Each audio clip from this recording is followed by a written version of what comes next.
कि राहुल गांधी जी ने जो कहा था वही देश में हो रहा है। 6 वर्षों बाद, कोविड के अंतराल के बाद, आज देश ये महसूस कर रहा है कि हमारी बातों को समझने वाला, मर्म रखने वाला देश हातिम ताई से और हंटर से नहीं चलता।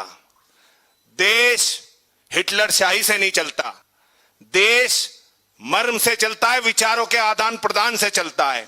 जो इस सरकार में पूर्ण रूप से वन वे ट्रैफिक है, उनके मन की बात तो लोग सुने, लोगों के मन की बात कौन सुने, ये इस देश की सरकार में कोई निर्धारित करने वाला नहीं है। अभी रोजगार के विषय का कारण है, अनरेस्ट के विषय का कारण है कि किसान आंदोलन 2020 से शुरू हुआ, एमएसपी कृषि कानूनों के, काले कानूनों के खिलाफ, और आज 2026 में युवाओं को सड़क पे आना पड़ा। और ये आंदोलन ऐतिहासिक आंदोलन था। वहां लगभग 40-50 हजार युवा थे, और युवा 25 वर्ष से ऊपर 1% लोग थे, जिसमें बच्चियों की सहभागिता 50% थी। और उन्होंने अपने परिवारों को भी आईना दिखाने का काम किया। भाषा की बात करते हैं, मैं कहना चाहता हूं, भाषा सिखाई किसने है?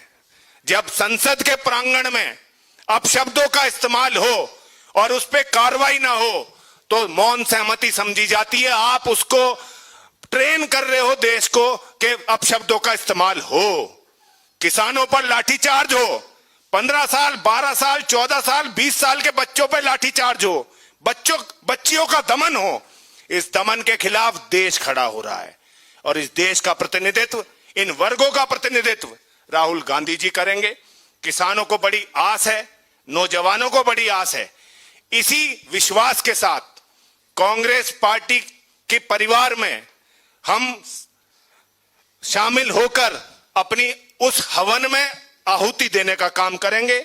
जिस भी पटल पे जहां भी अन्याय होगा, अन्याय के खिलाफ कांग्रेस पार्टी का जैसे रुख रहा है और हमने जैसे सामाजिक पटलों पे काम किया है, उस भाव को समझ के, उस मर्म को समझ के आज हम लोग यहां उपस्थित हैं। और निश्चित ही जिस ओर जवानी चलती है उस ओर जमाना चलता है। और एक बात मैं आपको कहना चाहता हूं, छोटी सोच से कभी फैलाव नहीं आता, पोखरों में कभी सैलाब नहीं आता।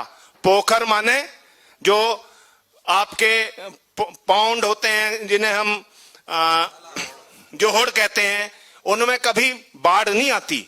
और संघर्ष करना पड़ता है सड़कों पे, केवल बातों से इनकलाब नहीं आता। इनकलाब संघर्ष से आता है। इनकलाब भारत जोड़ो यात्रा से आया है। इनकलाब छात्रों की गूंज से आएगा। इस गूंज को अंधी और बहरी सरकार संसद के बाहर और भीतर महसूस करेंगी। जय हिंद, जय भारत, जय जवान, जय किसान, जय विज्ञान और जय संविधान।